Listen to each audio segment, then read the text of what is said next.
Matt, difficult afternoon. Two substitutions in the first 20 minutes, both in the same position, and then conceding a penalty. Not quite the start you'd have been looking for. No, in terms of the injuries, and then when we're making that second substitution, it's not dealing with a free kick and giving a penalty away.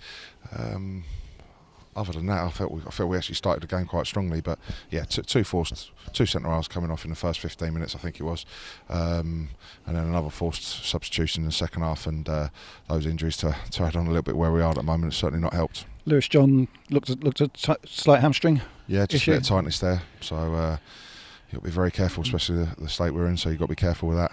And yeah, I had to take him off. And then Aaron came on about 10 minutes on the pitch, put in one cracking tackle that seemed to be where he picked up his injury, and he had to come off as well. It looked as though he wanted to try and carry on. Yeah, but his ankle wasn't up to it, and unfortunately he had to come off as well. And of course the free kick that followed that produced the penalty that led to the first Tranmere goal, which just sort of compounded the issue. Yeah, because as I say, I thought we actually started well even after Louis went off. We were still on the ascendancy and posing questions, putting balls in their box, and I thought we were really on the front foot and started the game really well. And then, as you say, just a couple of players, forced changes there, the free kick, and we don't deal with it, penalty given away, and we find ourselves 1-0 down. Yeah, but then sort of twisting the knife a little bit, Tranmere last kick of the first half makes it 2-0, because you must have been quite pleased with the way we'd come back, and there wasn't. I thought over the whole 90 minutes there wasn't a great deal between the sides. No, definitely not. That is for sure. Especially first half, I thought we responded really well from the goal, and I thought we really pressed, and I felt we were really in the ascendancy. And just I'd have taken, especially a minute before half time, going in 1-0 down, and then turning and spinning it around. We had the breeze, and we could have really put it on them.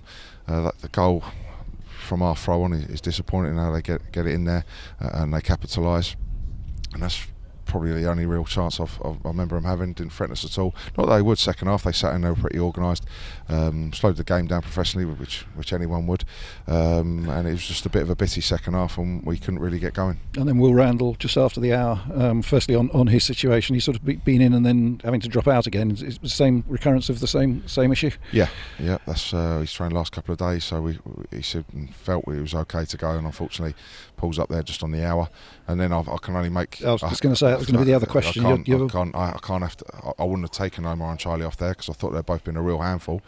But then I'm asking him to do 90, and then I've got 2. So it was a tough decision to make at the time of which way to go. And in an ideal situation, with having not been forced with making those subs earlier on in the game, I'd have kept Omar and Charlie on longer. I mean, five substitutions seems to be being able to use more players, but it does tie your hands in a bit of in that situation, doesn't it? Make it very difficult. Yeah, exactly, and because.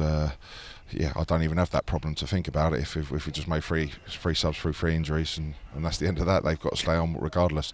But it does pose that question of just throwing those fresh legs on up front as well. And still kept at it at the end. Chance for Joe Kizzy about 10 minutes from time. If that had gone in, might have been an interesting finish, but just indicative, I think, of the way things are going at the moment, where that one ended up. Exactly. Yeah, we're not taking our chances even if he goes and puts that in. It really asks some questions in the latter stages of the game. And probably with no midweek game, that's presumably quite a good thing now to get everybody gathered and sort of see exactly where we are before the local derby at Wimbledon next week. Is there a thought with all the centre back injuries? Is there a thought of pulling back any of the lone players at the moment, or is that something? I'm not sure where we are with that just yet. We'll see tomorrow, Monday. We'll see exactly how they are. We don't have to panic onto that just yet. Let's see where all the bodies are this week. Let's make a decision. Let's count them up and see where we are and stick together. It's just it's been a tough week or two, isn't it? Of course it has. It's not always like I said to you yesterday. 2 years of huge success, winning the league, riding the crest of the wave last year, Papa John's final, missing out by a point, even challenging for automatic earlier on in the season. We were superb. We started this season quite well, albeit not getting what we deserved on the road until the last couple of games, and we've just had a tricky 7 days, compounded with the injuries and players that we've got out. There's no common theme here. It's nothing to do with training. We've Goody's injury, Ali Smith's injury, Harry Buteman's double hernia, John Barden obviously, and then you go and pick these few niggles up on top of that today. So yeah, we're going through a little spell. Everyone does. Everyone has to grind through it. So we roll our sleeves up and we'll work hard to get through it. And the last time we went through a spell like this, sort of soon after you joined, second half of the season proved immensely successful, and no reason why that shouldn't happen again today. No reason why we can't go and win next week, and then suddenly it's all rosy again. Yeah. So no, we just there's no drama, there's no big crisis. It's just it hasn't gone for us today. We've just got to get these bodies back fit. We've got to stick together and come out the other side. And talking of next week, big local derby, should be a cracking atmosphere. At the first time that we've played at the new Plough Lane ground, it must be a game that everybody's looking forward to. Definitely, yeah. I haven't given it much thought just yet, but like I say, we'll get in early this week, see where we all are, and build up to what is going to be a good game. Yeah. Brilliant. All right. Thanks very much, Matt. Brilliant. See you next week. Right. Thanks a lot.